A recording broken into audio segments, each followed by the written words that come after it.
في هذا الفيديو غناخذكم معايا في واحد الرحله واعره في عالم التيفوات المليئه بالاثاره والحماس، حيث غنحط افضل 10 تيفوات في العالم مع الشرح ديال المضمون بتحليل مغربي 100% اللي بدعوا فيه بزاف ديال المشجعين لتعبير عن الشغف ديالهم والانتماء ديالهم للانديه ديالهم. وبطبيعه الحال كاينين تيفوات مغربيه وعربيه، ولا ما لقيتيش الالتراس ديالك في هذا الفيديو ما تخافش، كاين الجزء الثاني. خاصك غير تفاعل مع هذا الفيديو هذا، الواجب عليك يا اخي المشاهد وما حدك ما كليكيش على هذا الفيديو هذا هو تشوف الفيديو من الاول حتى الاخر باش تشوف كاع لي تيفو اللي هربانين، وما تنساش تفاعل مع الفيديو بلايك الا عجبك وتابونا الا عجبك المحتوى ديالي. فدابا ما بقى ما يتقال من غير نبداو.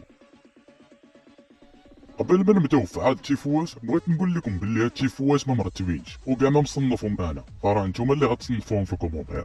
ونبداو باول تيفو اللي بصراحه تيفو هربان وهو في نفس الوقت مشهور، اكيد غتكون شفتيه هو التيفو ديال دورتموند اللي طلع في دوري ابطال اوروبا، ومع الفرقه ديالهم لعبه في هاد المسابقه قرروا انهم يقادوا شي تيفو في المستوى، وداكشي اللي كان تيفو كوريغرافي اللي جا على شكل دوري ابطال اوروبا كدعم الفريق ديالهم حيت لاعبين في هاد البطوله. ومن بعد طلعوا تيفو 3 دي كيشوف جهه المستطيل الاخضر فيه فيراجيست كيشجع دورتموند وكيراقب الفرقه ديالو من البعيد. المضمون اللي بغاو يوصلوه يعني هما مع الفرقه في اي بلاصه وفين ما مشات، وغيبقاو حاضين معاها ومتبعين الفريق ديالهم اي ماتش. وديك الماتش دورتموند تاهلت للنصف النهائي دوري ابطال اوروبا، وبالفعل تمكنوا جمهور ديال دورتموند من الدفع على مؤازره الفريق ديالهم من اجل الانتصار. والميساج اللي كتبوه لتحت كيحمل نفس المضمون ونفس المعنى اللي قلت لكم. الجمهور ديال دورتموند اللي عندهم بزاف ديال لي تيفو ناضين وبجد، وانا كنقول على انهم افضل جمهور في اوروبا على داكشي اللي كانوا كيصاوبوا في التيران، حيت صراحه راه هربانين.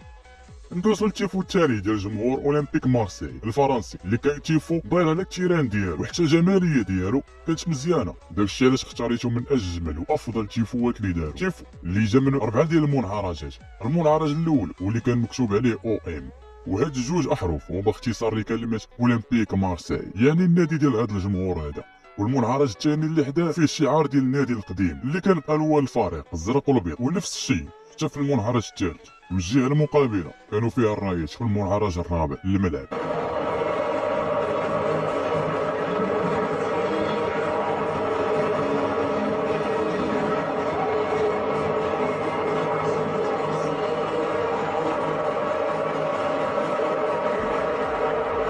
التيفو الثالث اللي كان مغربي 100% اللي تهز من طرف الكورفه السود مكانه واحد الماتش في البطوله الانحرافيه، ولكن الجمهور كان احترافي. الكورفه السود عندهم بزاف ديال لي تيفو وصراحه حرت شكون غادي نحط فيهم حيت راه هما كثار وكلهم ناضين، فقررت باش نختاروا هاد التيفو هذا. واللي عجبني فيه هو المضمون ديالو، حتى الطريقه ديال العرض ديالو في التيران وكيفاش تهز. في هذا الماتش تهزوا 4 ديال لي تيفو. الاول كان مكتوب فيه كلمات امور واللي كتعني الحب، اي الحب ديال الجمهور الرجاوي للفريق ديالو.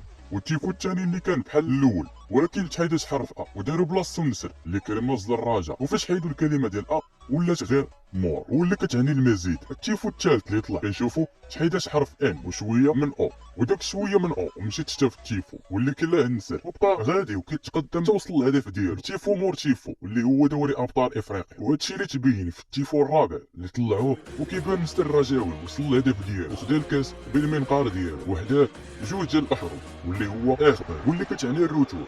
يعني هادشي غيبقاو يتعاود كل عام. ولتحت كتبوا ميساج المعنى ديالو ايادي متماسكه تنتصر. والمضمون ديالو باين وواضح، هو جمهور الرجاء خاصو يبقى متحد بيناتو وانه يشجعوا الفريق ديالو باش يحققوا الانتصار. المضمون ديال التيفو اللي بصراحه عجبني بزاف وكان مسرور. هاد المره غنمشيو لطاليان وعند التراس ديال اسي ميلان، واحد الديربي اللي كان ضد الانتر ميلان اللي هزو فيه الجمهور ديال اسي ميلان جوج ديال المشجعين، كل واحد كيشجع الفريق ديالو، كل واحد لابس القميص ديال الفرقه ديالو. واحد لابس القميص ديال اسي ميلان مربع يديه وجالس كالم، والاخر لابس الانتر وكيبكي. بغاو يبينوا على ان الجمهور ديال الانتر بكايه لا هي لا فرقتهم واستهزئوا بهم عن طريق التيفو. وهادشي هذا كامل راجع للعداوه اللي كاين بيناتهم حيت بجوجهم ما كيحملوش بعضياتهم. وتحت جا ميساج فيه تقاليد ميلان، والتقاليد اللي بغاو يعنيو بها هنا هو داك الصراع اللي كيكون بين الانتر واسي ميلان. ومن اللور ديال التيفو في الخلفيه ديالو كاين الرايه ديال ايطاليا مع السنابل دايرين عليهم. التيفو الخامس هو تيفو عربي من جمهور عربي من الجيران ديالنا الجزائر، هو تيفو لجمهور مولودية الجزائر اللي تهز في واحد الماتش اللي بصراحه عجبني المضمون ديالو واللي كان كالاتي: عبر من خلاله على حبهم لفلسطين والقضيه الفلسطينيه. تيفو اللي جا فيه رجل فلسطيني محارب يدافع على الوطن ديالو وملتم بالكوفيه الفلسطينيه، وفي الخلفيه ديال هذا الرجل كاين العلم ديال فلسطين، ولتحت كتبوا المولوديه الثوريه فدائيه ارض زوار، يعني انهم غيبقاو ديما مع فلسطين مهما كان. وصراحه التفاته زوينه داروها جمهور مولوديه الجزائر لهذه القضيه، الله ينصر خوتنا اللي في فلسطين. واكيد ماشي غير هما اللي داروا هذه التفاته هذه، بل وباقي الالتراس العربيه بحال التراس الفيصل اللي داروه في الديربي حتى هو كيدعم القضيه الفلسطينيه. واكيد حتى الجمهور ديال الترجي التونسي، هذا الجمهور عندهم بزاف ديال لي تيفو اشكال وانواع. وهذه شي 4 شهور دابا كان واحد الديربي جزائري ناضي اللي بصراحه بدعوا فيه الجمهور ديال بصح من كلا الطرفين، خاصه الجمهور ديال مولوديه الجزائر حيت عندهم بزاف ديال لي تيفو. واحد كينستيك في الاخر، وقررت اننا نختار التيفو هذا نظرا لتعاطفنا لفلسطين. التيفو الموالي هو التيفو السادس معنا في هذا الفيديو، هو ديال جمهور الانتر ميلان. الديربي جمع بين اسي ميلان والانتر ميلان. تيفو اللي كان ديال جمهور الانتر فيه لفعه باللون الزرق، يعني اللون ديال الفريق الانتر، حال عينيها بواحد الشراره وحال فمه مبينه النياب ديالها اتجاه ديال جمهور الميلان نظرا للعداوه اللي كانت بيناتهم واللي باقا لحد الان. كما قلت لكم في السابق، داكشي علاش داروا هاد التيفو اللي كيبين على انهم قويين لا من ناحيه الجماهير او النادي. التيفو اللي طلع مصروع ديال بصح من جميع النواحي.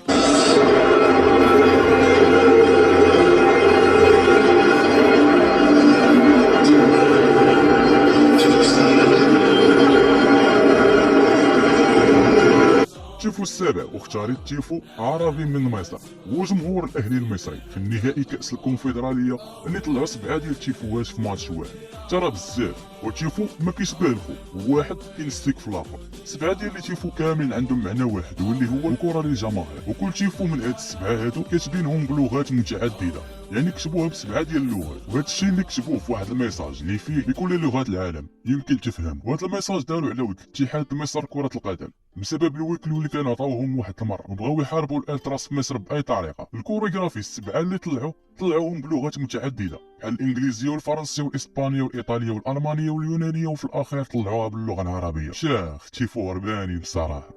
التيفو الثامن معنا في هذا الفيديو هو التيفو ديال جمهور الوداد بقياده التراس وانس في واحد الماتش في دوري ابطال افريقيا ضد فريق سيمبا في دونور مركب محمد الخامس في كازا.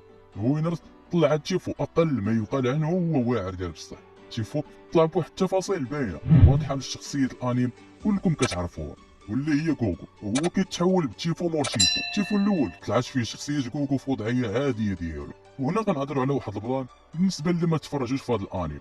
وفي الشخصيه ديال كوكو غنوضحها باختصار بين قوسين. كوكو هو واحد الشخصيه المحاربين الفضائيين كيتميز بالقوه والطاقه وكيحارب الاشرار والاعداء ديالو، وعنده القدره باش انه يتبدل ويتحول لكوكو اخر بطاقه اخرى واقوى من الاول. بحال في الاول فاش كان عادي كان شعره باللون الكحل شويه وهو يكبر وهو يتحول لطاقه اخرى، ولاش عنده طاقه والجهد ديالو اكثر باللي كان شعره في الكحل ولا شعره بالصفر، وهكذا كيتحول باللون للون الاخر، وهذا كتبدل الطاقه ديالو كتولي زايده نغزه حتى كيتحول جميع الالوان وكيوصل ليفل ماكس ديالو في الطاقه. الوينرز دارت هاد الشخصيه ديال كوكو اللي شرحت لكم طبقاتها في التيفو الثلاثه اللي شرحت لكم. التيفو الاول اللي كان شخصيه كوكو هو في الوضعيه العاديه ديالو باللون الكحل بالطاقه ديالو العاديه، وكيتحول اقوى وكتولي عنده طاقه ديالو مضاعفه وزايده كما شرحت لكم في الاول. وهذا الشيء اللي كتبين في التيفو الثالث اللي هزوه كيبان لنا كوكو باللون الصفر وهو دليل على القوه والصلابه. وكانوا طلعوا تيفو قبل منه فيه كلمات بيست مود يعني الوضع الافضل، يعني داك الدراغون بول العادي اللي طلعوه في التيفو الاول غيتحول وغيولي دراغون بول بقوه افضل في التيفو الثالث. هذاك الشيء علاش كتبوا الوضع الافضل بيست مود. والميساج لتحت اللي كيدل على قوه الجمهور والنادي ديالو. وفي هذا الميساج استبدلوا حرف او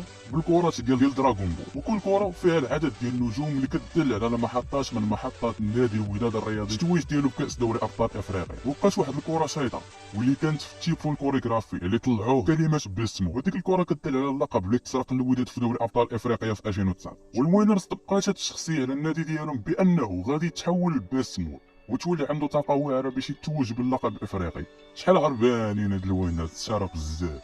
التيفو اللي قبل الاخر هو التيفو التاسع ديال جمهور البايرن ميونخ الالماني في واحد الماتش في دوري ابطال اوروبا. هزو التيفو على الاسطوره بيكن باور اللي لعب في النادي البايرن وحيت كتعتبر اسطوره في هذا النادي وحيت كانت تعلن على الوفاه ديالو بالعمر يناهز 78 سنه. وشكروا على كل هذا العطاء اللي عطاوهم، والتيفو زوين ومصروع خاصه الصوره ديالو.